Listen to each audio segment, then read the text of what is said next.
女性30代ですね。自分は家族から無職転生を勧められたのですが、主人公が眠っているヒロインのパンツを脱がそうとするノリや、エロゲのような性的な設定、夫婦の夜の営みを除く美少女家庭教師などが生理的に無理で苦痛すぎて見られませんでした。無職転生最初のうちに断っておくと根本的な欠陥はあるんですよ。それはなんでかというと、女の人にあまり勧められないという欠点なんですけど、それでもなんで今日これ取り上げるのかっていうのを含めて、実はすごいね、見どころがいっぱいあるので、ちょっとそれ話したいと思います。これが女の人が嫌だと言ってるやつですよね。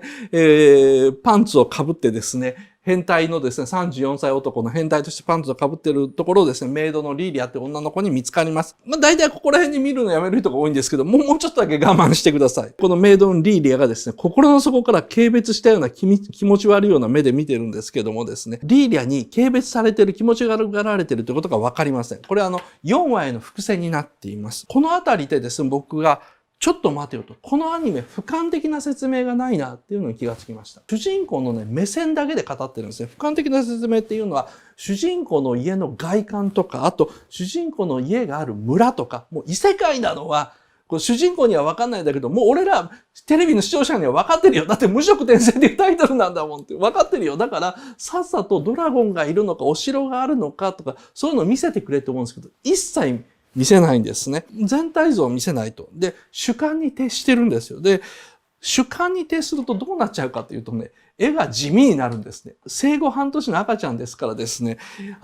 家の中しか見せられないんですよ。だから地味な絵になってしまうんですね。ただ地味な絵でも飽きさせない密度で見せてるからですね、見れるんですけど。主人公のモノローグで進行するスタイルなんですよね。画面でですね、見せているものとモノローグで語っている内容とのズレっていうのを利用してます。主人公のモノローグっていうのは声優さん2人使ってるんですね。名探偵コナンでコナン君が大人に向かって子供っぽく喋るときと自分の独り言として考える時って、一応大人と子供の声なんですけど、あれ声優さん一人じゃないですか。つまり声優さん一人でそのキャラクター内で使い分けるっていうのがアニメーションの当たり前なんですけどもですね、大人の声とその子供の声が全く違う声にしたいのでですね。だって前世の34歳の男と今回その生まれ変わったルーデウスというのは完全に別人なのでですね、本当に声が違うんですよね。一番最初に発表された小説では無理な表現だし、あと漫画化された時も無理なアニメーションのオリジナルの演出プランなんですね。なんでこれが僕が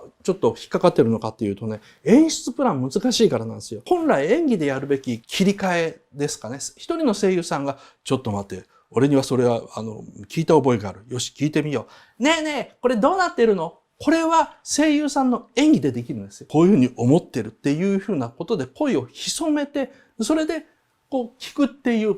ぶりっこして聞くっていうのは、一人の声優さんの演技プランの中でできる。つまり声優さんの中にキャラクターがちゃんと生まれるんですね。ところがですね、その切り替えをですね、音響監督がやるしかないんですよ。で、おまけに今コロナだから、多分そういうのを別撮りでやる時もあると思うんですね。子供の声をしたルディと大人のですね、内面の声、モノローグのメインの声のルディを別の声優さんがやってて、それを別撮りの可能性もあるわけです。音響監督がですね、別撮りで撮って、後で合わせて演出にしなきゃいけない。すごいね、声優さんにもフラストレーションが溜まりやすい仕事ですね。声優さんにしてみたら、全部自分でやらないとキャラクターがつかめないっていうふうに思っちゃうし、音響監督にしてみたら、ちょっとこれ声優分けてやる監督の意図はわかりますけども、不自然になるんじゃないかなっていうふうに試しやってる感じがするんですね。うまくいってるんです。うまくいってるんですけど、かなり難しい調整ですね。